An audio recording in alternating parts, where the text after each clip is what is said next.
Fire అని అరిచిందెవరో గాని తుపాకులు గర్జించాయి. అరిచిందెవరో సాగర్కి కానీ పరంజ్యోతికి కానీ తెలియదు. మొత్తానికి తుపాకుల సమరం ఓ అరగంట సాగింది. సిలిండ్ స్ప్రింగ్ ధాటికి తట్టుకోలేక సింహళ ఈలం సభ్యులు కక్కావికలయ్యారు.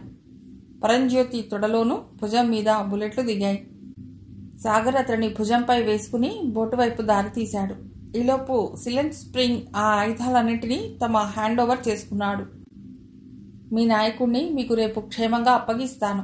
నమ్మకం లేకపోతే మీలో నలుగురు నాతో రావచ్చు అన్నాడు సాగర్. వాళ్లలో వాళ్ళు చర్చించుకుని నలుగురు సాగర్ను అనుసరించారు. కైలాష్, గణేష్, మరో ఇద్దరు సాగర్ వెంట నడిచారు. పరంజ్యోతిని బోట్లో పడుకోబెట్టాడు సాగర్. నన్నెక్కడికి తీసుకెడుతున్నారు అడిగాడు పరంజ్యోతి బాధతో కూడిన స్వరంతో. మిమ్మల్ని జయసూర్య దగ్గరికి తీసుకెడుతున్నాను. మరెక్కడికి తీసుకెళ్లినా మిమ్మల్ని ప్రభుత్వాధికారులకి పట్టిస్తారు. నాకు ఆ సంగతి తెలుసు. నేను మీకు ఉపకారినే తప్ప అపకారిని కాదు. బిలీవ్ అన్నాడు. జయసూర్య పేరు వింటూనే కర్నల్ సాగర్ కళ్ళలోకి చూశాడు ప్రశ్నార్థకంగా. నాకన్నీ తెలుసు కర్నల్. మీరు ఆలోచనలన్నీ మానేసి విశ్రాంతి తీసుకోండి. కర్నల్ అనుచరులు నిశ్శబ్దంగా చూస్తుండిపోయారు. గంట ప్రయాణించాక సేవాగ్రామ్ చేరుకున్నారు. కర్నల్ని హాస్పిటల్లో చేర్చారు. డాక్టర్ జయసూర్య కర్నల్ భుజంలో తొడలో దిగబడిన బుల్లెట్లు తొలగించాడు. కర్నల్ అతని వైపు చూసి, జయ, నీ ఆలోచన సరైనదేనా? జయసూర్య చిరునవ్వుతో కాదు అన్నట్లు తల ఊపాడు. కానీ సాగర్కి జయసూర్య ఎలా తెలుసో, జయసూర్యని తన మనిషిగా అతడెలా గుర్తించాడో అర్థం కాకుంది కర్నల్కి. అసలు ఈ సాగర్ ఎవరు? శక్తి వచ్చింది అక్కడికి. హలో కర్నల్, ఎలా ఉన్నారు అడిగింది. జయసూర్య కర్నల్కి శక్తిని చూపుతూ, కర్నల్, ఈమె శక్తి అన్నాడు. కర్నల్ ఆమెను కంటి నిండుగా చూస్తూ, నీ పేరు విన్నాను, నీ గురించి విన్నాను. నువ్వు చేస్తున్న సాంఘిక సేవ ఈరోజు చూశాను. నువ్వు నేను ఊహించిన దానికన్నా ఉన్నతంగా ఉన్నావమ్మా అన్నాడు. శక్తి ఆ అభినందనని చిరునవ్వుతో స్వీకరించింది. ఇంతకీ ఆ సాగర్ ఎవరు? ఏమో మాకు తెలియదు. శక్తి, జయసూర్య ఇద్దరూ ఒకేసారి అన్నారు. ఏడతడు? అదే సమయంలో సాగర్ పబ్లిక్ బూత్ నుండి స్థితబోధికి ఫోన్ చేశాడు. Yes, Sthitabodhi speaking. అవతల నుండి గంభీరమైన కంఠం వినిపించింది. స్థితబోధి, మార్షల్ ఆర్ట్స్లో నీ వాళ్లకు ట్రైనింగ్ ఇప్పించడానికి పిలిపించిన 6 మాస్టర్స్ని పంపిస్తున్నాను. 10 నిమిషాల్లో నీ ముందుంటారు వాళ్ళు మట్టుకు ఏ ఉద్దేశంతో నీ సోల్జర్స్కి ట్రైనింగ్ ఇవ్వటానికి వచ్చింది వివరంగా వాళ్లే చెప్పిన క్యాసెట్ వారి పక్కనే ఉంటుంది. పెట్టుకుని విను. పోతే వాళ్ళు నా చేత చిక్కినా నేనెందుకు చంపలేదంటే, ఇది నీ దేశం, వాళ్ళు నీ అతిథులు. ఏం చేసుకుంటావో అది నీ ఇష్టం. ఫోన్ పెట్టేశాడు. స్థితబోధి పెదవి గురుక్కుంటూ ఒక్క క్షణం నిలబడ్డాడు.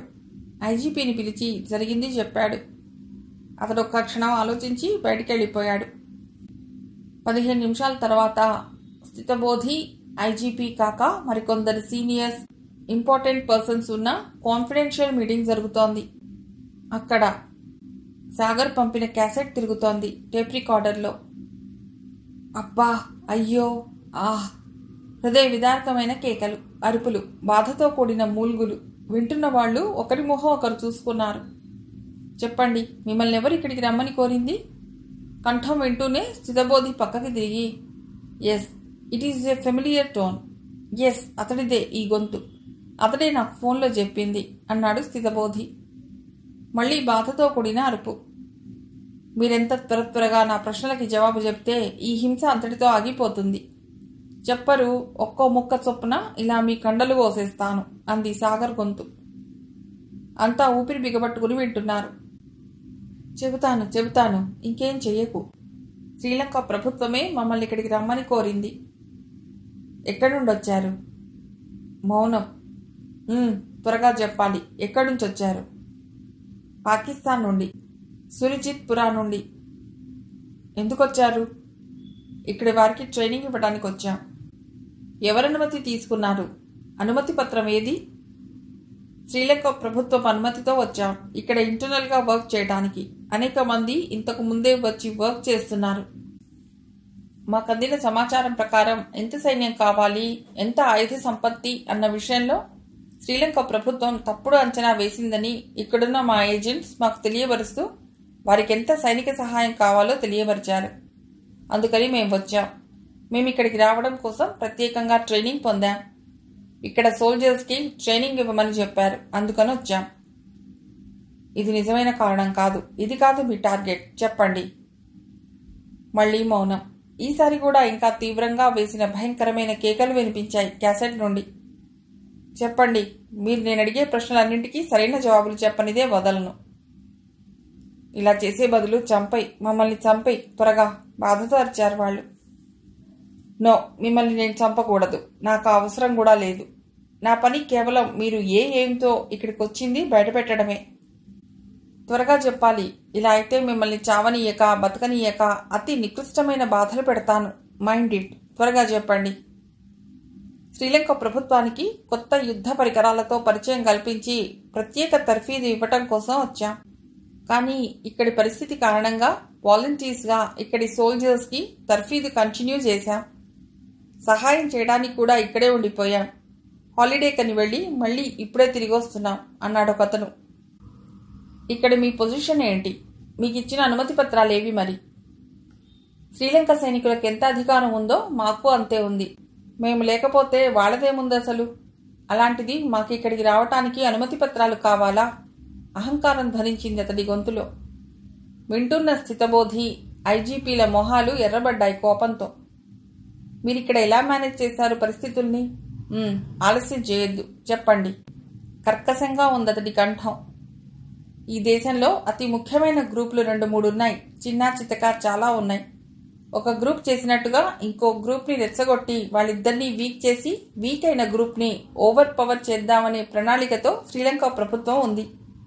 శ్రీలంక ప్రభుత్వపు ఈ ఆలోచనని మేం క్యాష్ చేసుకుంటున్నాం. వింటున్న స్థితబోధి పళ్ళు రూరుతూ స్కౌండ్రల్స్ అన్నాడు. ఎలా క్యాష్ చేసుకుంటున్నారు? ఇందుకు కారణం ఎవరు? మీ ఎనాలిసిస్ ఏమిటి? తమ వారినే తాము చంపుకోవటానికి విదేశీ సహాయాన్ని కోరుతున్నారంటే ప్రభుత్వంలోని అధికారులు నైతికంగా ఎంత హీనస్థితికి వచ్చారో తెలుస్తోంది. వింటున్న స్థితబోధి చివ్వున లేచి నిలబడ్డాడు. ఐజీపీ ఆగమన్నట్లు చేయి పట్టుకుని కళ్లతో ఆపాడు. వినమన్నట్లు తలూపాడు. శ్రీలంకలో 34 దాకా గ్రూపులున్నాయి. ఒక గ్రూప్ చేసినట్లుగా ఇంకో గ్రూప్కి తెలుపుతూ ఈ పనులన్నీ విదేశీ శక్తులే చేస్తున్నాయి. మేం కనుక ఇవి వదిలేస్తే ఇది బ్రిటిష్ వారి హస్తగతమయ్యే అవకాశం ఉంది. పీవీపీ టెర్రరిస్టులకి బ్రిటిష్ సీక్రెట్ సర్వీస్ సహాయం ఉంది. తుపాకులవి వారి నుండే వస్తున్నాయి. ఈ గొడవలు ఆసరా చేసుకుని తిరిగి బ్రిటిష్ వారు తమ జెండా ఎగరవేయాలనుకుంటున్నారు శ్రీలంకపై. ఇది పీవీపీకి తెలుసా? తెలియదు.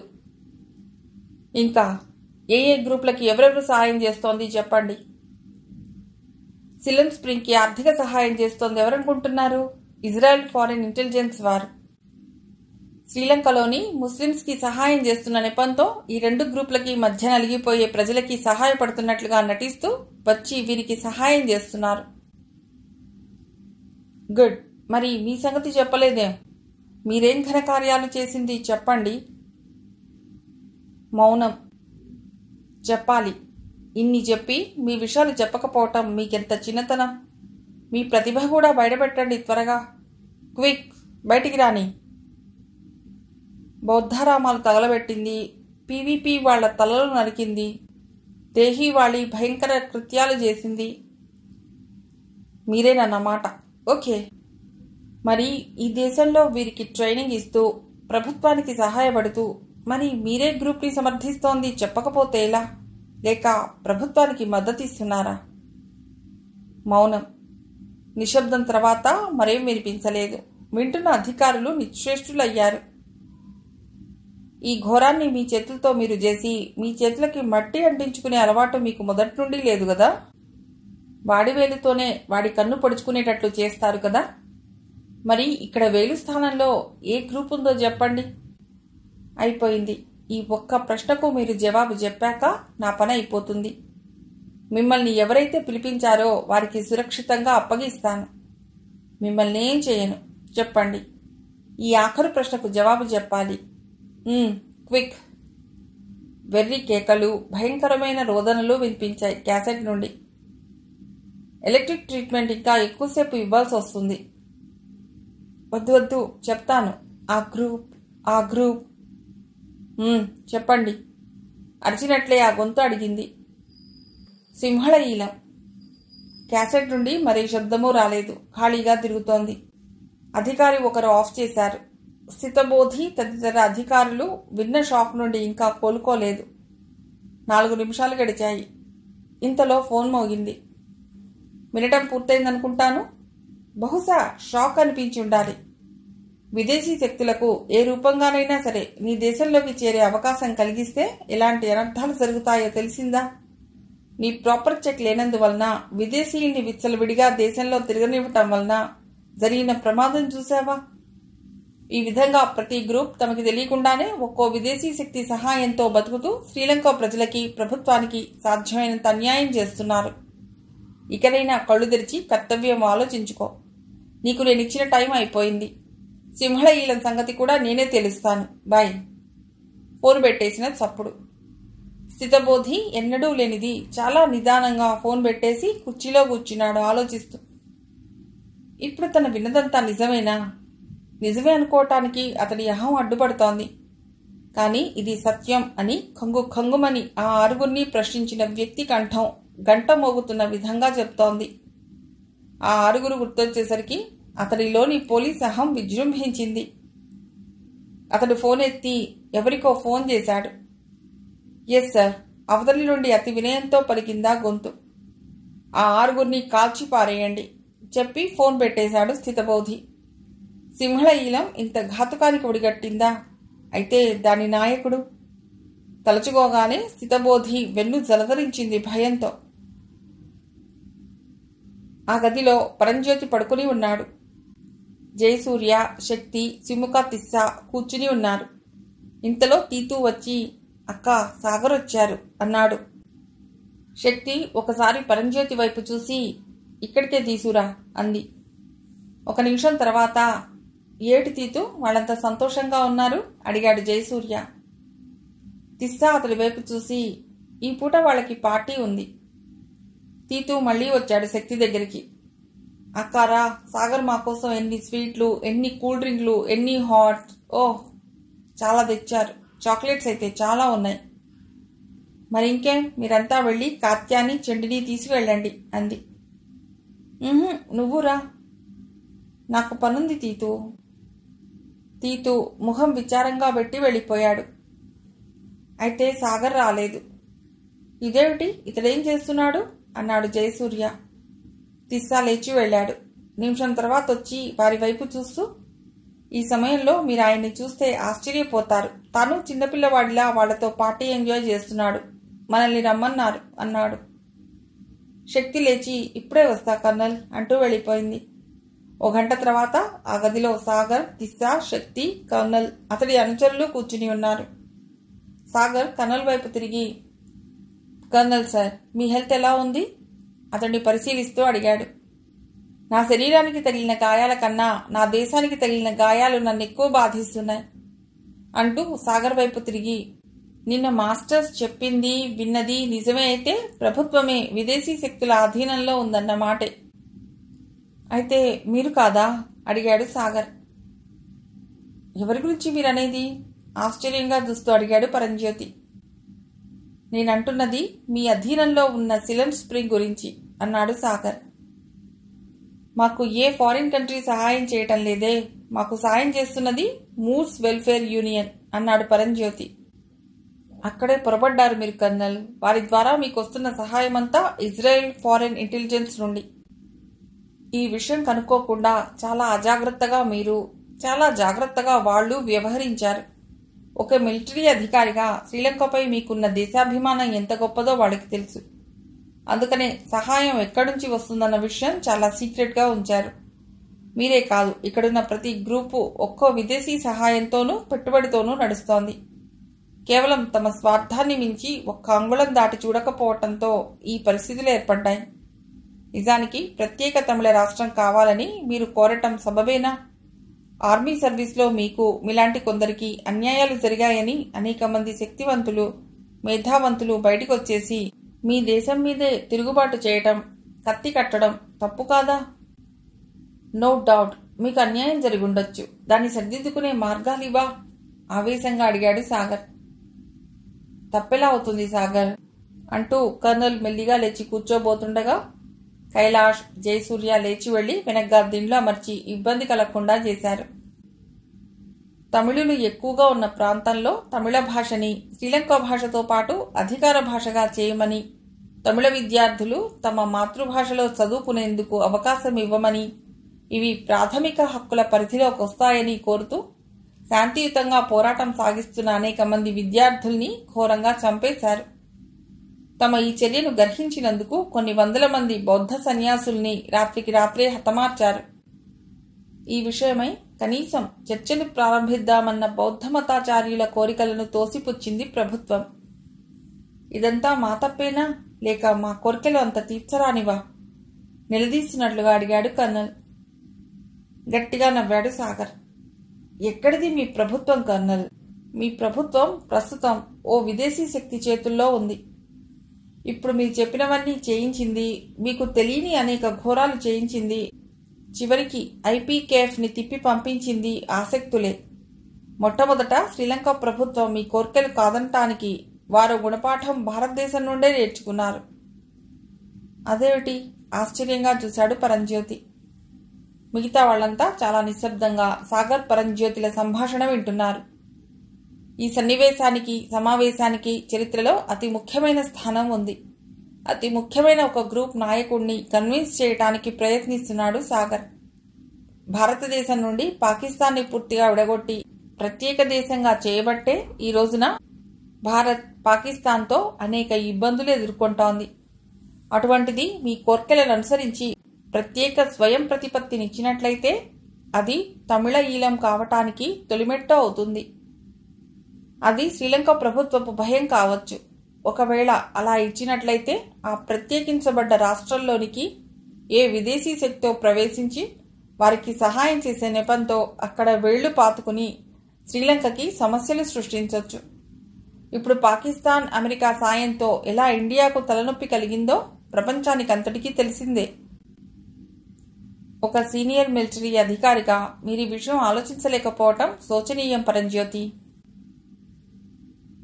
అయితే సింహళీలకి బానిసలుగా మేం పుట్టి పెరిగిన గడ్డపై 2వ తరగతి పౌరులుగా ఏ కనీస అవసరాలు, సౌకర్యాలు తీరక బతకాలన్నా మీ ఉద్దేశం?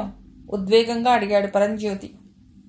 ఒకప్పుడు భారతీయులు 1947కి పూర్వం తమ దేశంలో తాము విదేశీయుల పాలనలో 2వ తరగతి పౌరులుగా జీవించలేదా? వాళ్లు పడ్డని బాధలు, కష్టాలు మీరేం పడ్డారని? సూర్యుడస్తమించని బ్రిటిష్ సామ్రాజ్యాన్ని, వేళ్లూనుకు పోయిన విదేశీ ప్రభుత్వాన్ని గాంధీజీ ఏ విదేశీ శక్తి సహాయంతోనూ వెళ్లగొట్టలేదే. మీరు మీ దేశంలో ఉండే మరో తెగపై కక్షతో విదేశీ సాయంతో వాళ్లని, తద్వారా దేశాన్ని నాశనం చేయాలని చూస్తున్నారు. ఇదెంతవరకు సబబో చెప్పు? మీ కోర్కెలు న్యాయమైనవే కాదన్ను, అవి సాధించుకోవటం ఇలాగా? నిరుత్తరుడయ్యాడు పరంజ్యోతి. తప్పనిసరి పరిస్థితుల్లో తిరుగుబాటు చేయడం తప్పు కాకపోవచ్చు, కానీ ఒకవేళ మేం తీసుకున్నది విదేశీ సాయమే అయితే మాకు జరిగిన అన్యాయం ముందు మేం దేశానికి చేసిన అన్యాయం అని ఆగాడు పరంజ్యోతి. ఎక్కువే అన్నాడు సాగర్. మీకింకా అనుమానంగా ఉన్నట్లుంది. రేపీపాటికి ఆ మూర్స్వెల్ షేర్ వాళ్ళని మీ ముందు నిలబెడతాను. మీకొక్క మాట చెప్తాను. ప్రభుత్వానికి మీకు ఒక అవగాహన ఏర్పడాలి.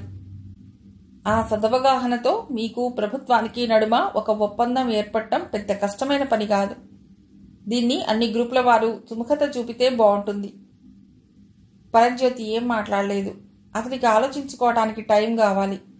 అందుకే సాగర్ లేచాడు. అతడి అభిప్రాయం గమనించిన శక్తి, జయసూర్య లేచారు. ఆ గది వదిలి బయటికొచ్చారు. ఇంతలో ఓ వ్యక్తి హడావుడిగా సాగర్ దగ్గరకొచ్చాడు. అతన్ని చూడగానే సాగర్ గబగబా అడుగులు ముందుకు వేస్తూ, ఎనీ ఇంపార్టెంట్ న్యూస్ శ్రవణ్ అడిగాడు. చాలా ఇంపార్టెంట్. అందుకే నేను ప్రాణానికి తెగించి బయటపడ్డాను. ఎయిర్ ట్రాఫిక్ ఇంజనీర్ని మహావీర దూత శ్రీలంక దాటించేస్తున్నాడు. అతడు మారువేషంలో ఉన్నాడు.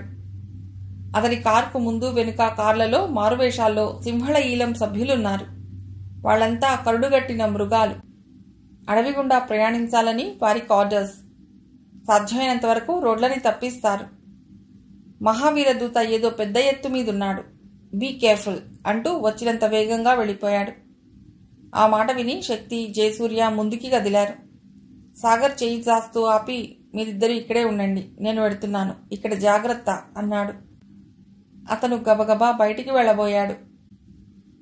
ఒక్క నిమిషం ఉండండి అంది శక్తి. అంటూనే లోపలికి పరిగెత్తింది. నిమిషంలో బయటికొచ్చింది. అతడికో గొడుగు తెచ్చిచ్చింది. గొడుగు మడచి ఉంది. తిస్సా వింతగా చూశాడు శక్తి వైపు. అవతల సింహళ-ఈలం సభ్యులతో పోరాడవలసిన వాడికి గొడుగెందుకు? అయినా ఈ రాత్రిపూట గొడుగేమిటి? సాగర్ గొడుగును పరీక్షించి శక్తి వైపు తిరిగి చిరునవ్వుతో థ్యాంక్ యూ అన్నాడు. బయట జీప్ రెడీగా ఉంది. దిలీప్ అతడి కోసం వెయిట్ చేస్తున్నాడు. అతన్ని చూడగానే సాగర్, నువ్వొద్దురా, నా మాట విని ఇక్కడే ఉండు అన్నాడు. నేను మీతోనే అన్నాడు వెనక సీట్లో కూర్చుంటూ. ఆ రోజు సాగర్ చేతికి చిక్కినప్పటి నుండి సేవాగ్రాంలో ఒకరోజు గడిపాక దిలీప్ పూర్తిగా మారిపోయాడు. ఇప్పుడు సాగర్ ఎక్కడ ఉంటే అక్కడ వాడు ఉంటున్నాడు. సాగర్ జీప్ స్టార్ట్ చేశాడు. జీప్ రోడ్డు మార్గాన్ని వదిలి అడవి వైపు మళ్ళింది. చిన్న పెద్ద పొదల్ని చెట్లని నెట్టుకుంటూ మట్టగీస్తూ జీప్ శరవేగంతో సాగుతోంది. దిలీప్ సాగర్ వైపు చూస్తూ, మీకు రహస్యం చెప్పనా అన్నాడు. ఏమిటి అడిగాడు సాగర్ తల తిప్పకుండానే. సేవాగ్రాంలో ఇంతకాలం మతిస్థిమితం లేకుండా ఉన్నావిడెవరో తెలుసా? మీ కన్నల్ గారి భార్య భవానీదేవి. వారబ్బాయి కూడా పిల్లల్లో ఉన్నాడు. మీ కన్నల్ చాలా సంతోషించారు. ఆవిడ పోయారనుకున్నాడు ఆయన ఇంతకాలం. తమ వాళ్ళు ఉన్నది పోయింది తెలుసుకోలేని స్థితిలో ఉన్నవాళ్లు ఈ దేశంలో చాలామంది ఉన్నారు. కన్నల్ దంపతులు అదృష్టవంతులు. ఇంతకాలానికైనా ఒకరినొకరు తెలుసుకోగలిగారు అన్నాడు సాగర్. శక్తి చేసిన గొప్ప పనుల్లో ఇది ఒకటి అన్నాడు తానే మళ్ళీ. అబ్బో, ఆవిడ నిజంగా శక్తే. ఆమె గురించి చెప్పడానికి మాటలు చాలు అన్నాడు దిలీప్. సడన్గా జీప్ ఆగింది. ఏమిటన్నట్టు చూశాడు దిలీప్. కార్లు వస్తున్నాయి అన్నాడు పరిసరాల్ని పరీక్షిస్తూ సాగర్. టార్చ్ లైట్ సాయంతో చుట్టుపక్కలంతా పరిశీలనగా చూశాడు. దూరం నుండి కార్లు వస్తున్న శబ్దం వినిపిస్తోంది. దిలీప్ జీప్లో నుండి పొడవాటి సంచిని తీసుకొచ్చాడు. దానిలో కొన్ని POMs ఉన్నాయి. దిలీప్ గబగబా కార్లొచ్చే దారిలో చిన్న చువ్వతో తవ్వి POMs అక్కడక్కడా అమర్చేసి మట్టితో కప్పేస్తున్నాడు. సాగర్ అతడి వైపు చూస్తూ, జాగ్రత్త, అసలు వ్యక్తికేం ప్రమాదం జరగకూడదు అన్నాడు. దిలీప్ అతడి వైపు చూస్తూ, ఆ పని మీదే, అతడి జాగ్రత్తలేవో మీరు పడండి, మిగతా వాళ్ళని నాకు వదిలేయండి అన్నాడు. సాగర్ అతడి దగ్గరికి వెళ్ళి తల మీద మొట్టి, పెద్ద వీరుడివే గాని ఈ గొడుగు నీకే ఉపయోగిస్తుంది, ఎక్కువగా ఉంచుకో అన్నాడు. ఈ గొడుగెందుకు నాకు, అడ్డం ఇదొకటి అన్నాడు దిలీప్. వాళ్ళొచ్చాక దింతెరు, అప్పుడు తెలుస్తుంది. ఓకే రెడీ, అవిగో కార్లు వస్తున్నాయి అంటూ పక్కకి పరిగెత్తాడు. గబగబా దారిలోనే ఉన్న పెద్ద చెట్టు ఎక్కి కొమ్మపైకి పాకి రెడీగా ఉన్నాడు. దిలీప్ చెట్ల చాటుకి తప్పుకున్నాడు. కార్లు ఆ చెట్ల వైపే వస్తున్నాయి. దాని కింద నుండే ముందుకెళ్ళాలి. ఆ చెట్టు దాటాకే POM అడుగడుగునా అమర్చాడు దిలీప్. ముందుకు కారు చెట్టు దాటింది. రెండవ కారులో ఉన్నారు ఎయిర్ ట్రాఫిక్ ఇంజనీర్. సాగర్ కొమ్మతో సహా వంగి కారులో కూర్చున్న అతడి నడుం చుట్టూ చెయ్యి వేసి పైకి లేపాడు. కొమ్మ ఇరువురి బరువుకి పెళపెళలాడింది. ఆ శబ్దం POMs పేలిన శబ్దంతో కలిసిపోయింది. ముందుకు వెళ్లిన జీప్ తునకలయ్యింది. అదే వేగంతో వెళుతున్న జీప్లు సరిగ్గా ఆ ప్రదేశానికి రాగానే సడన్ బ్రేక్తో ఆగాయి. అప్పటికే 2 జీప్లు తునకలయ్యాయి. మూడవది అక్కడేర్పడిన గోతిలో తలకిందులుగా పడిపోయింది. భూమి దద్దరిల్లే శబ్దాలతో పేరుతున్న గ్రనేడ్ల ధాటికి చెట్లు విరిగిపడ్డాయి. చివరి కారులో ఉన్న సింహళ-ఈలం సభ్యులు ఈ ఆకస్మిక చాటుదాడికి అవాక్కయ్యారు. తమ ప్రయాణం సంగతి ఎవ్వరికీ తెలియదని జాగ్రత్త కోసం తామీ మార్గాన్ని ఎంచుకున్నారు. ఇదెలా జరిగింది? దిలీప్ గొడుగు తెరిచాడు. చువ్వల్లాగి గొడుగు వేశాడో లేదో చువ్వల గుండా షార్ప్గా దూసుకుపోతున్నాయి కిరణాలు, ఒకదాని వెనుకగా ఒకటి. అవి తగిలిన ప్రతివాడు భయంకరమైన కేకలతో కిందపడి లుంగలు చుట్టుకుపోతున్నాడు. సాధారణంగా గొడుగు చువ్వలు కిందికి వంగి ఉంటాయి. అయితే ఈ గొడుగువి మట్టుకు పక్కకి వంపు తిరిగి నిలబడ్డాయి. అసలు ఇలాంటి ఆయుధాన్ని చూడకపోవటంతో వారు క్షణం తబ్బిబ్బుపడి దిక్కుతోచని పరిస్థితిలో పడ్డారు. ఎవరూ దిలీప్ని సమీపించ సాహసించలేకపోయారు. అతడు సాగర్ కోసం వెతుకుతూ ముందుకు సాగాడు. ఆ గొడుగును మడిస్తే రేస్ తనకి తగులుతాయేమోన్న భయంతో మడవకుండా అలాగే పట్టుకుని నడుస్తున్నాడు. రేస్ తగిలిన ప్రతి చెట్టు చేమ కాలిపోతున్నాయి. ఆ మంటలు ఒక చెట్టు నుండి మరో చెట్టుకు వ్యాపించి ఆ ప్రాంతమంతా దావాలను చుట్టుముట్టినట్లయింది. ఆ చీకట్లో ఆ మంటలే అతడికి దారి చూపుతున్నాయి. దిలీప్ ముందుకు పరిగెడుతున్నాడు. కొద్ది దూరంలో చిన్న వాగులాంటిది కనబడగానే గొడుగుని బలంగా అటుకేసి విసిరేసి మరో దిక్కుకి వెనక్కి తిరిగి చూడకుండా వేగంగా పరిగెత్తాడు. స్పృహ తప్పించి ఇంజనీర్ని భుజాన వేసుకుని జీప్ దగ్గరికి తెచ్చాడు సాగర్. అతన్ని జీపులో వేసుకుని అడవి దాటాడు. ఓ పావుగంట ఆగాడక్కడ. ఇంతలో పరిగెత్తుకుంటూ దిలీప్ వస్తున్నాడు. వగరుస్తూ, అమ్మయ్య ఉన్నారు కదా, వెళ్లారేమోనని భయపడ్డా అన్నాడు డోర్ తెరుచుకుని అతడి పక్కనే కూర్చుంటూ.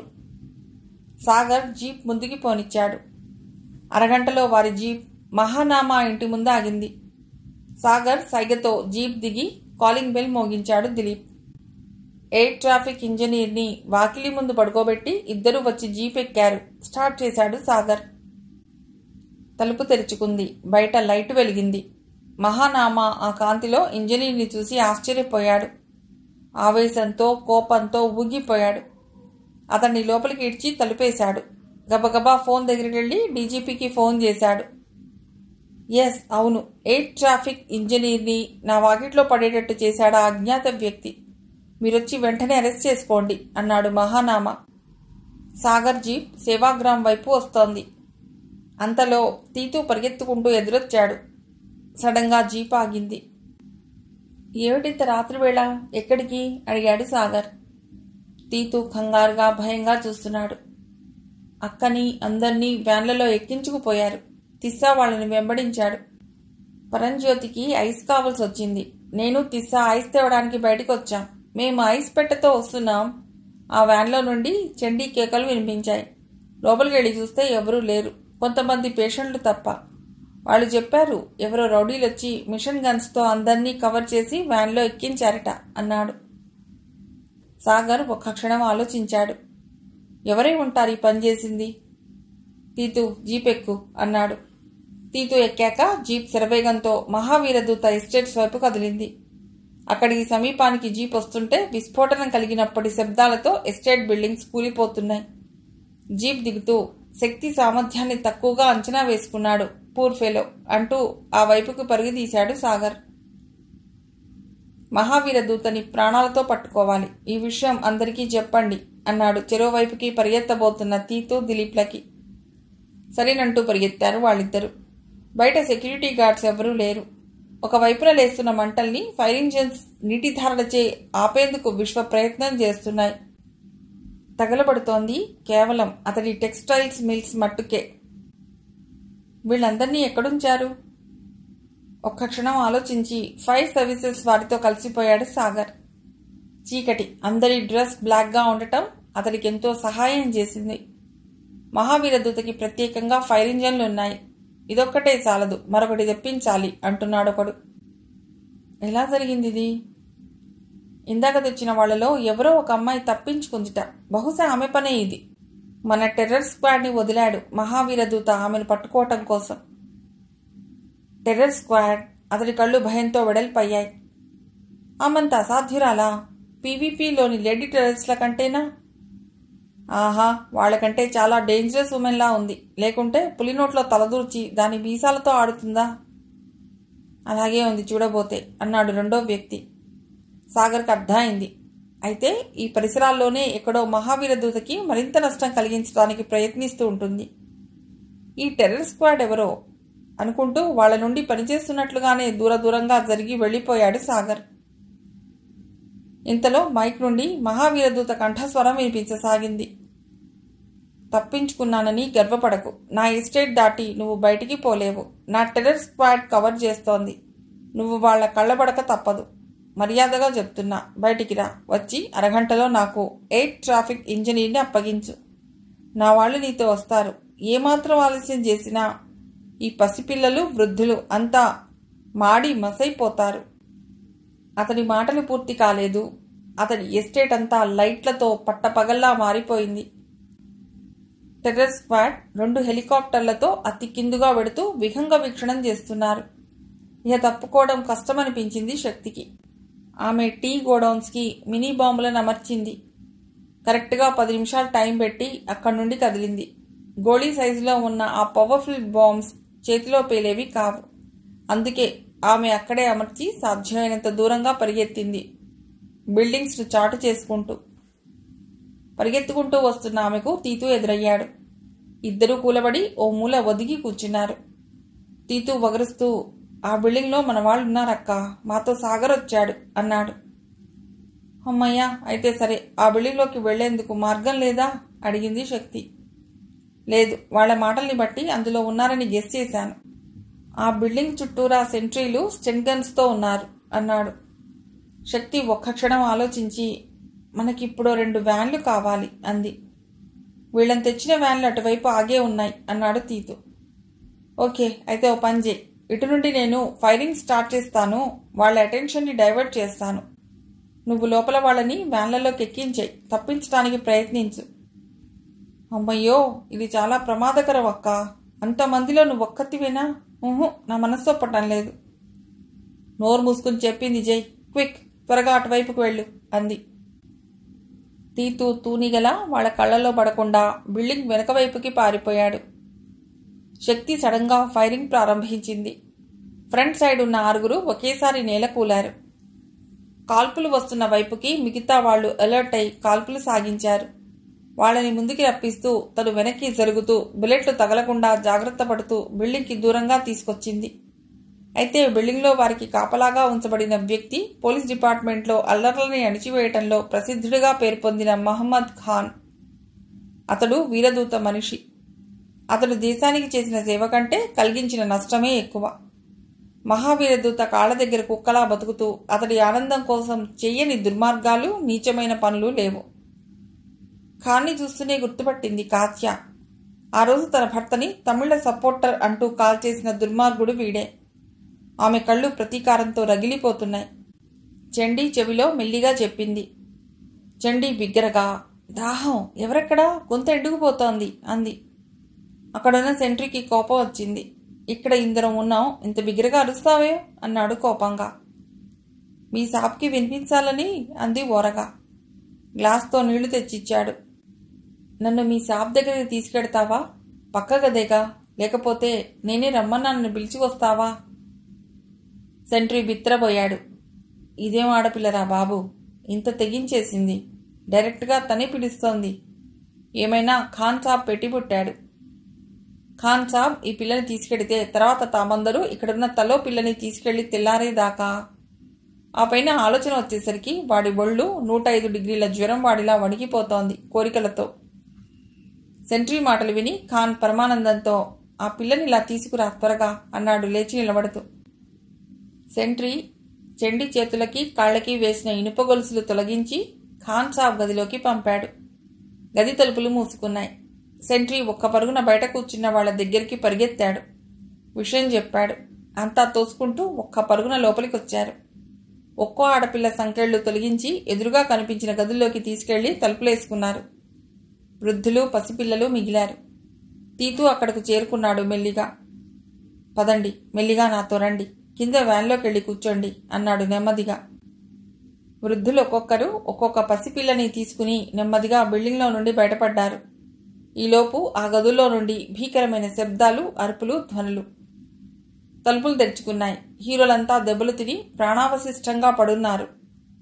కాత్య పరిగెత్తుకుంటూ ఖాన్ గది వైపు వచ్చింది. చండీ, చండీ అంటూ తలుపు బాదింది. పోరాటపు శబ్దాలు వినిపిస్తున్నాయి. చుట్టూ చూసింది కాత్య. మూలన పెద్ద ఐరన్ రాడ్ కనిపించింది. అది తీసుకుని తలుపుల మీద బలంగా బాదింది. 10 దెబ్బలు వేసేసరికి తలుపులు విరిగాయి.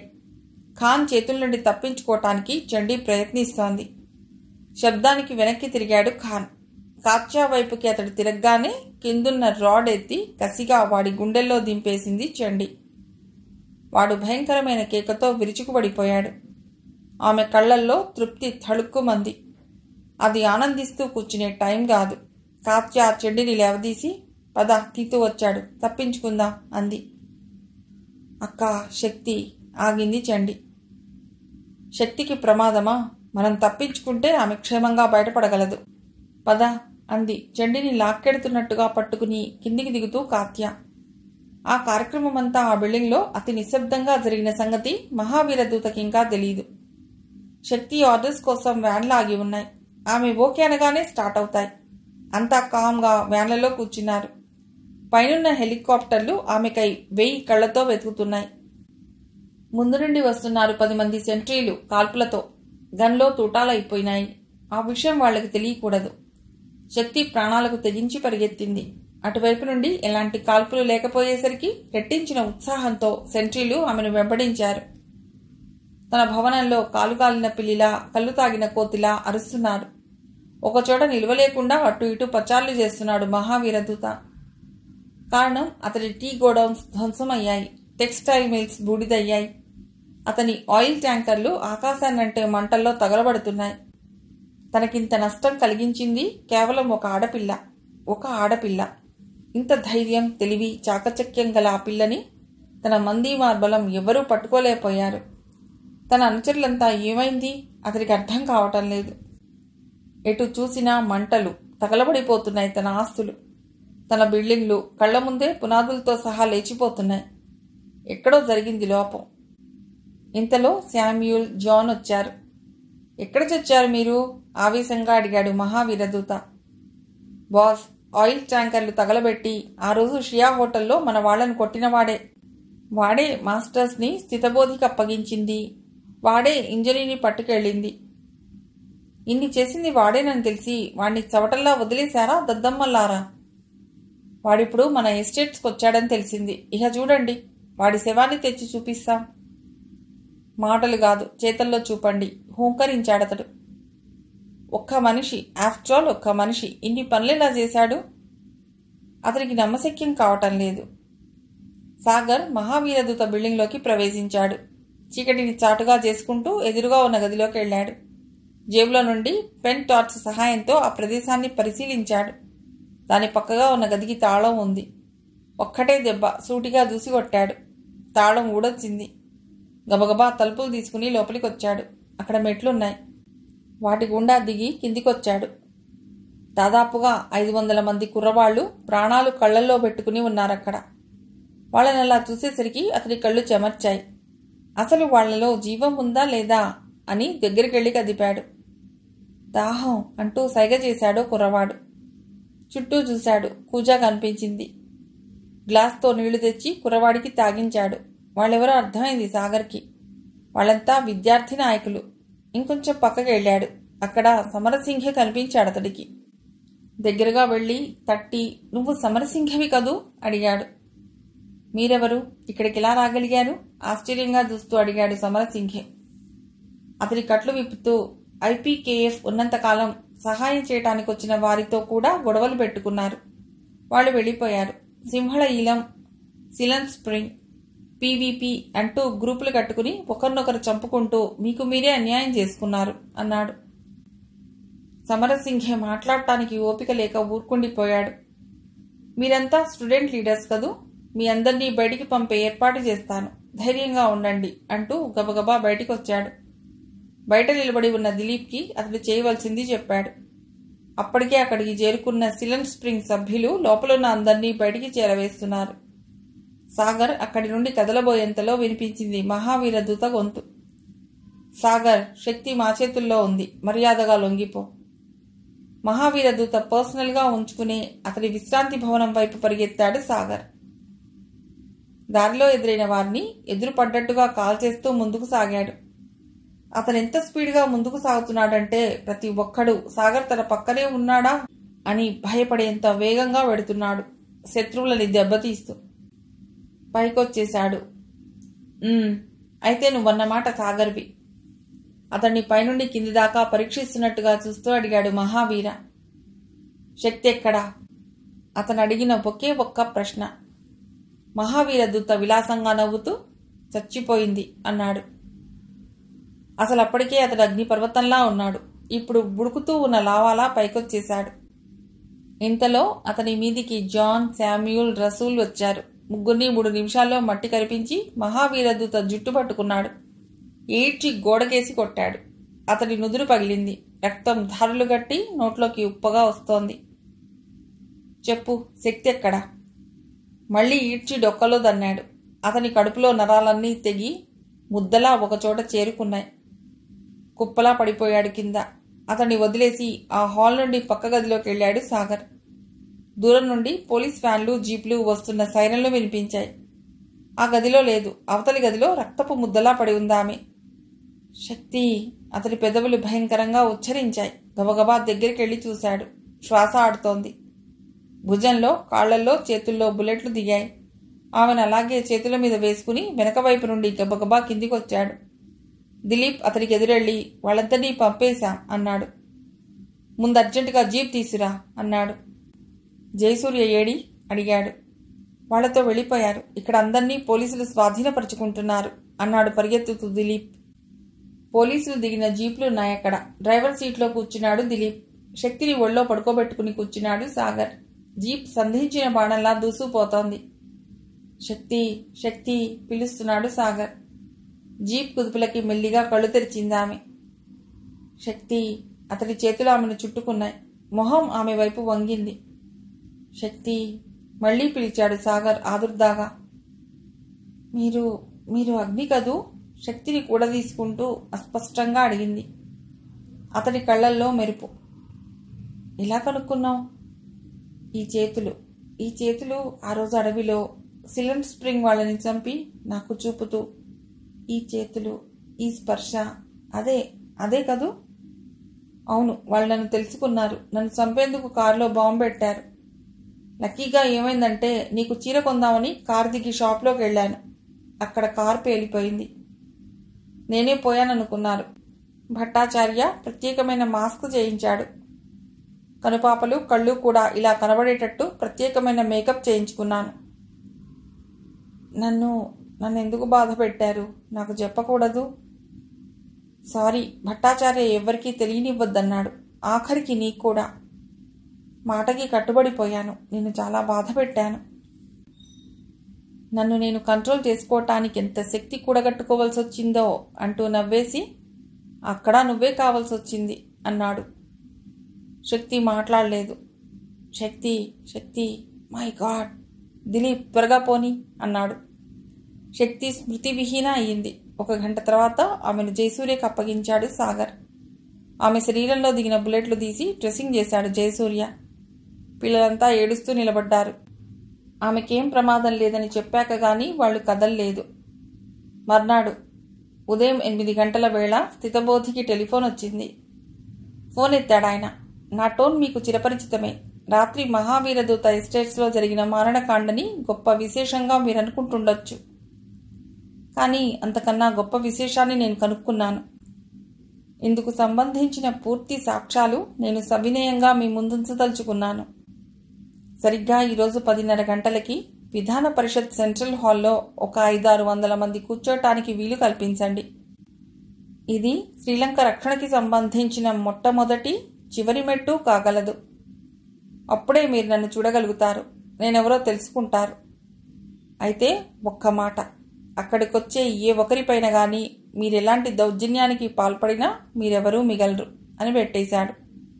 10 నిమిషాలు గట్టిగా ఆలోచించాడు స్థితబోధి. వెంటనే స్పెషల్ బ్రాంచ్ అధికారులతో మాట్లాడి సెంట్రల్ హాల్లో 10:30 గంటలకి సమావేశానికి ఏర్పాట్లు చేశాడు. గట్టి పోలీసు బందోబస్తుగా ఆదేశించాడు. చీఫ్ సెక్రటరీకి ఫోన్ చేసి ఆయన్ని ఆహ్వానిస్తూ ఆయనతో పాటు ఆంతరంగిక శాఖ మంత్రి, ఆ శాఖ కార్యదర్శిని, సీనియర్ మిలిటరీ అధికారుల్ని రమ్మనమని కోరాడు. అతడికి ఇప్పుడు ఆ అజ్ఞాత వ్యక్తిపై నమ్మకం కుదిరింది. 10:30 గంటలవుతోంది. ఒక్కరు కూడా యూనిఫామ్లో లేకుండా అనేక వందల మంది పోలీసులు విధాన పరిషత్ చుట్టూతా అడుగడుక్కి నిలబడి ఏదో పని చేసుకుంటున్న వారిలా నటిస్తున్నారు. సరిగ్గా అదే సమయంలో కొన్ని బస్సులు, జీప్లు ఊరేగింపులా వచ్చి ఆగాయి.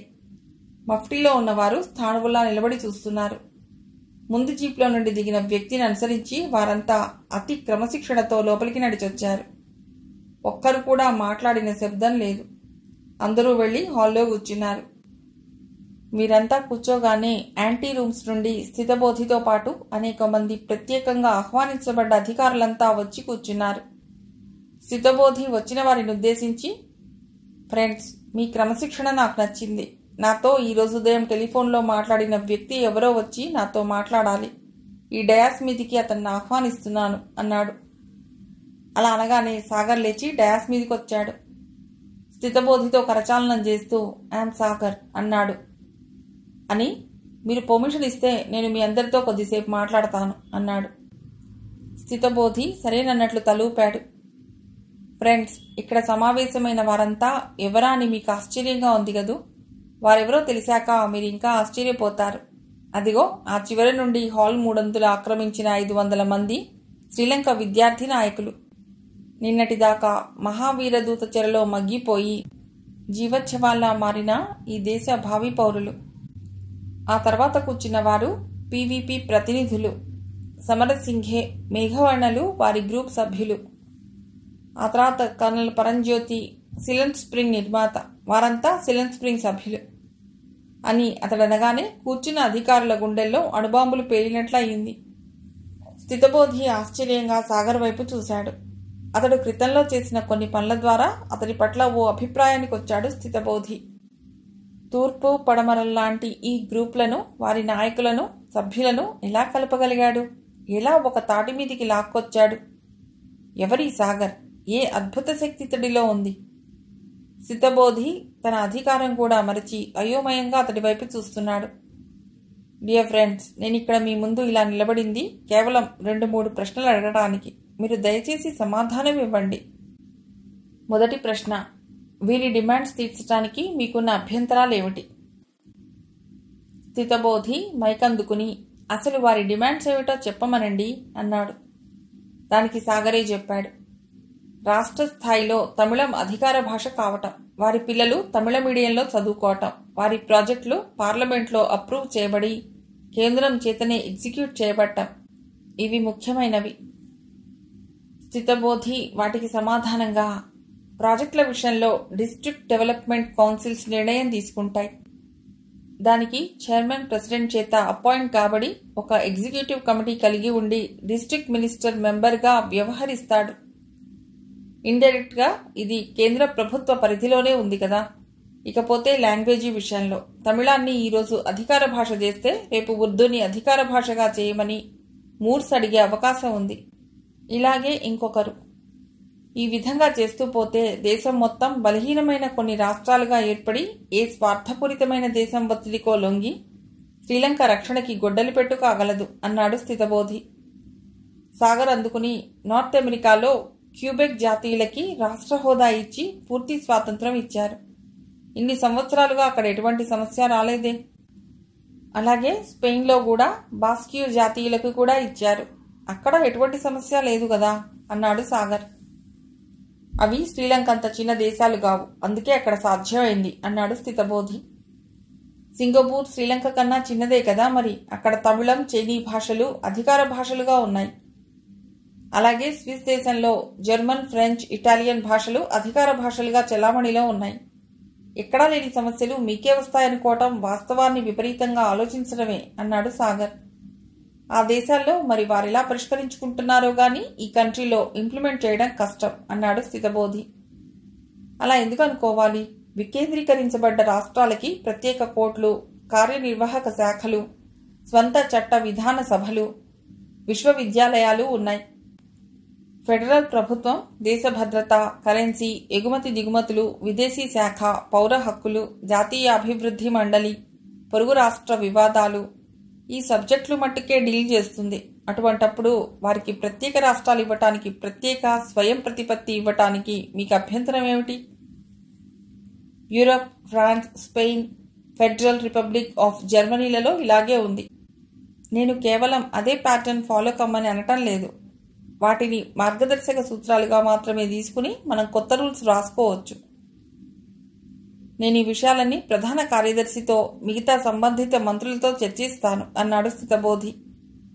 వెంటనే అంతరంగిక మంత్రి, అంటే దేశ వ్యవహారాల మంత్రి డయాస్ మీదికొచ్చి, ఇక్కడున్న గ్రూప్ల నాయకులతో కమిటీ ఫామ్ చేసి వాటి ఇంప్లిమెంటేషన్కి చర్యలు తీసుకుంటాను అన్నాడు. సాగర్ లేచి మాట్లాడుతూ, మనం ఇప్పుడు 2 రహదారుల కూడలిలో ఉన్నాం. సదవగాహనతో అందరూ కలిసి ఒక మధ్య మార్గాన్ని ఎంచుకుని తమిళ శ్రీలంక అన్న పదాలు మర్చిపోయి శ్రీలంక నేషనల్స్గా అందరూ జీవించడం ప్రారంభిస్తే ఇప్పుడు మీ దేశం కోల్పోయిన ఆస్తిపాస్తుల్ని తిరిగి పొందటానికి కనీసం 50 సంవత్సరాలు పడుతుంది. అలాంటి జీవితాన్ని ప్రారంభించి శ్రీలంకని స్విస్ ఆఫ్ ది ఈస్ట్ అనిపించుకుంటారో, లేక విద్రోహ చర్యలతోనూ ద్వేషంతోనూ జాతి తిరుగుబాటుతనంతోనూ మారణ హోమాన్ని పెంచుకుంటూ Lebanon of south east Asia అవుతారో మీరే నిర్ణయించుకోండి.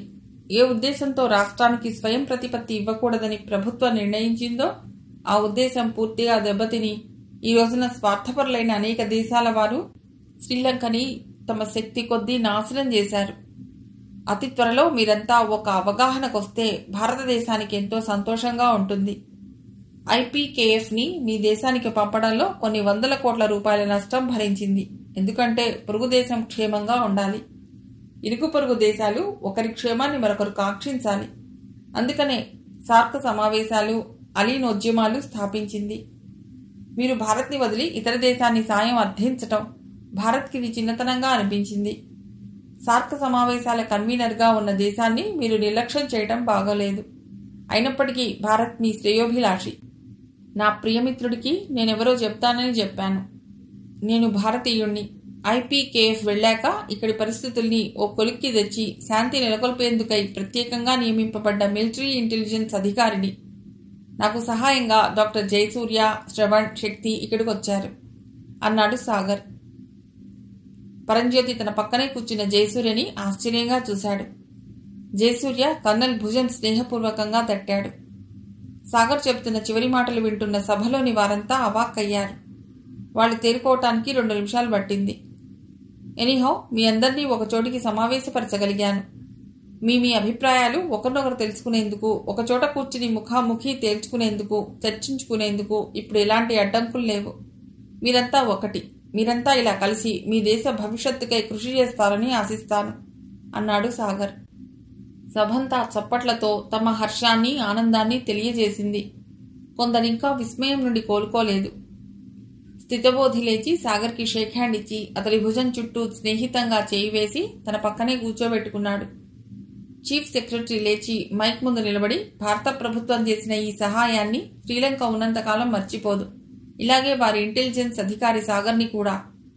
ఈరోజు మధ్యాహ్నం ప్రధానమంత్రి రాష్ట్రపతిని కలిసి ఈ మారిన పరిస్థితుల దృష్ట్యా వారి నిర్ణయాన్ని ఈరోజు సాయంకాలం మీ అందరికీ తెలియజేస్తాం. వీరి కోర్కెలను ప్రభుత్వం తప్పక అంగీకరిస్తుందన్న గట్టి నమ్మకంతో ఉన్నాను. భవిష్యత్తులో మన మీద విదేశీయుల నీడ పడకుండా మనమంతా కలిసికట్టుగా కృషి చేద్దాం. కలిసి బతుకుదాం. ప్రభుత్వ నిర్ణయం సాయంకాలానికల్లా తెలియజేస్తాం. అందాక మీరు మా అతిథులుగా ఇక్కడే ఉండమని కోరుతున్నాను అన్నాడు చీఫ్ సెక్రటరీ. డయాస్ మీదున్న వారంతా సాగర్కి షేక్ హ్యాండ్ ఇచ్చారు. సాగర్ ముఖ్యులైన పరంజ్యోతి, సమరసింఘే, మేఘవర్ణలని ప్రభుత్వాధికారులతో పరిచయం చేశాడు. వారంతా స్నేహభావాలతో కరచాలనం చేశారు. వారు వెళ్ళిపోయారు. సాయంకాలం దాకా సాగర్ సిలన్ స్ప్రింగ్ పీవీపీ మితవాద అతివాద నాయకులతో, స్టూడెంట్ లీడర్స్తో చర్చించాడు. సరిగ్గా 4 గంటలకి ఉదయం వచ్చిన నలుగురితో పాటు శ్రీలంక ఆర్మీ జనరల్ ప్రధాని, క్యాబినెట్ సెక్రటరీ వచ్చారు. వస్తూనే వారంతా సాగర్ దగ్గరకొచ్చారు. స్థితబోధి సాగర్కి అందర్నీ పరిచయం చేశాక సాగర్ని డయాస్ దగ్గరికి తీసుకెళ్లారు. ప్రధానమంత్రి క్యాబినెట్ సెక్రటరీ ముందుగా లేచి ప్రధాని ప్రసంగ పాఠాన్ని ఇలా చదివాడు క్లుప్తంగా. శ్రీలంకలో శాంతికి శ్రీకారం చుట్టిన పెద్దలందరికీ నమస్కారములు. ఎంతో కాలంగా శ్రీలంకలోని సమస్యలకి ఓ రాజకీయ పరిష్కారం తేవాలని మేం వాంఛించాం. ఆ ప్రయత్నంలోని భాగంగానే ఐపీకేఎఫ్ శ్రీలంక రావటం. మీ అందరికీ ఇప్పటికే అర్థమైన కొన్ని కారణాల వల్ల పూర్తి శాంతిని పొందకుండానే ఐపీకేఎఫ్ని భారతదేశానికి పంపడం జరిగింది. అయినా సరే భారతదేశం మన మీదున్న అభిమానంతో ఈ సమస్యను నేర్పుతో, ఓర్పుతో పరిష్కరించగలిగింది. ఇందుకు వారి మిలిటరీ ఇంటెలిజెన్స్ అధికారులు శ్రీ సాగర్, శక్తి, జయసూర్య, శ్రవణ్లను ప్రత్యేకంగా మా శ్రీలంక ప్రజలు, రాష్ట్రపతి, నేను ధన్యవాదాలు తెలుపుకుంటున్నాం. మా సోదరులు తమిళులు కోరినట్టే శ్రీలంక తూర్పు, ఉత్తర ప్రాంతాలను వికేంద్రీకరించి తమిళ భాషను అధికార భాషగా, తమిళాన్ని మాధ్యమంగా నేర్చుకోవటానికి పూర్తి అధికారాలు ఇస్తున్నాం. ఇందుకు సంబంధించిన గెజిటెడ్ నోటిఫికేషన్ వెంటనే జారీ అవుతుంది. అంతేగాక ఇంతవరకు జైళ్లలో మగ్గుతున్న వేలాది తమిళ శ్రీలంక సోదరులను వదిలివేయవలసిందిగా డీజీపీకి ఇంతకు ముందే ఉత్తర్వులు జారీ అయ్యాయి. అంతేగాక ఓ ప్రత్యేక ఆర్డినెన్స్ ద్వారా ఎమర్జెన్సీని ఎత్తివేయటం, ఎన్నికల నిర్వహణ కూడా జరుగుతుంది. తమిళులు జాతీయ జీవన స్రవంతిలో కలిసిపోయి శ్రీలంక అభ్యున్నతికి తమ వంతు పాలు పంచుకోవాలి. ఈ 5-6 ఏళ్లలో ట్రింకోమాలి ప్రాంతానికి వలస వచ్చి స్థిరపడ్డ వారికి కూడా ఓటు హక్కు ఉండగలదు. సింహళులు తమిళులు అన్న విషయాన్ని మర్చిపోయి మనమంతా శ్రీలంక జాతీయులం అన్న ఉద్దేశంతో ముందుకు సాగాలి. ఎంతో క్రమశిక్షణతో ఈ గ్రూపులన్నీ కూడా నిర్మాణాత్మకమైన కృషి చేసి సమస్యల పరిష్కారానికి స్వచ్ఛందంగా స్వేచ్ఛగా మీరు ముందుకు రావటానికి శ్రీలంక ప్రభుత్వం అన్ని ఏర్పాట్లు చేస్తుంది. ప్రధాని ప్రసంగ పాఠం చదవటం పూర్తి కాగానే అంతా తమ అంగీకారాన్ని తెలుపుతూ చప్పట్లు చరిచారు. కోటు జేబులో నుండి ఒక కవర్ తీసి సాగర్కిస్తూ, ఇది మా రాష్ట్రపతి సందేశం. మీరు చేసిన సేవా సహకారానికి ధన్యవాదాలు తెలుపుతూ మా రాష్ట్రపతి మీ రాష్ట్రపతికి ఇవ్వమన్నారు అన్నాడు కేబినెట్ సెక్రటరీ. సాగర్ దాన్ని అందుకుని కోట్ జేబులో పెట్టుకున్నాడు. తమ కోరికను మన్నించి వచ్చిన నాయకులకు ప్రభుత్వాధికారులకు కృతజ్ఞతలు చెప్పి నేను రేపు మా దేశం వెళ్ళిపోతున్నాను అన్నాడు సాగర్. మిలిటరీ జనరల్ సాగర్ని, శక్తిని, సూర్య, శ్రవణ్లని ఆ రోజు రాత్రి ప్రభుత్వ అతిథి గృహంలో ఉండటానికి అన్ని ఏర్పాట్లు చేయమని, తమ అతిథిగా ఉండి తమకు సంతోషం కలిగించవలసిందిగా కోరాడు. ఆ రాత్రి వారికి అతిథులుగా ఉన్నారా 4. మర్నాడు ఉదయం 7 గంటలకి శ్రీలంక ఎయిర్లైన్స్ విమానం సిద్ధంగా ఉంది. ఇరు దేశాల దౌత్యాధికారులు, పోలీస్, మిలిటరీ, సివిల్ అధికారులు, అనేక వందల మంది స్కూలు కాలేజీ విద్యార్థులు, సమరసింఘే, పరంజ్యోతి, మేఘవర్ణ లాంటి నాయకులతో కిక్కిరిసి ఉంది ఎయిర్పోర్ట్. ప్రభుత్వ వాహనంలోంచి శక్తి దిగగానే సేవాగ్రామ్ పిల్ల పెద్ద అంతా ఆమెను చుట్టుముట్టారు. తమను విడిచిపెట్టి వెళ్లవద్దని ఏడ్చారు. శక్తి వారందరినీ సముదాయించి సమాధానపరిచింది. వారు కోరుకున్నప్పుడు తను రాగలనని తెలిపింది. పక్కనే ఉన్న కేబినెట్ సెక్రటరీని చూసి, ప్రస్తుతం ఉన్న సేవాగ్రామ్ని ప్రభుత్వం అడాప్ట్ చేసుకుని ఆ అనాథ పిల్లలకి ఎటువంటి లోటు రాకుండా పునరావాసాన్ని ఏర్పాటు చేయండి. అంతేకాదు అప్పుడప్పుడు నేను వీరి దగ్గరికి రావటానికి డిప్లొమాటిక్ పాస్ కూడా ఇస్తే బాగుంటుంది అంది నవ్వుతూ. తప్పకుండా వీళ్ల పునరావాస ఏర్పాట్లు పరంజ్యోతికి అప్పగించి కావలసిన ఫండ్స్ నేను రిలీజ్ చేయిస్తాను. మరో 1 వారం రోజుల్లో మీకు శ్రీలంక డిప్లొమాటిక్ పాస్ పంపడానికి తగు ఏర్పాట్లు చేస్తాను. మీ సహాయానికి ఎంతో కృతజ్ఞులం అన్నాడు కేబినెట్ సెక్రటరీ. చెండి, కాత్యాల వైపు తిరిగి, ఇక నుండి నేను లేని లోటు ఈ పిల్లలకు మీరు తీర్చాలి అందామె. వాళ్ళని ధైర్యంగా ఉండమని చెప్పింది. 4 విమానం వైపు నడిచారు భారంగా. పిల్లలంతా శ్రీలంక, భారతదేశాల జెండాలు పుచ్చుకుని భారత్ శ్రీలంకలో మైత్రి వర్ధిల్లాలి అని కేకలు వేస్తున్నారు. ఇరు దేశాల జాతీయ గీతాలు పాడబడుతున్నాయి. కొద్ది నిమిషాలు సాగర్ వాళ్లు ఆ 2 జాతీయ గీతాలు పూర్తయ్యేదాకా గౌరవపూర్వకంగా నిలబడ్డారు. అందరూ కన్నీటితో వీడ్కోలిచ్చారు. ఆ తర్వాత కొద్ది నిమిషాల్లోనే విమానం శ్రీలంక భూభాగాన్ని వదిలి ఇండియా వైపు బయలుదేరింది. సముద్రం మీద వెడుతున్న ఆ విమానం దూరంగా వెడుతున్న కొద్దీ భారతదేశపు శాంతి పౌరంలా కనిపించింది. కథ సమాప్తం.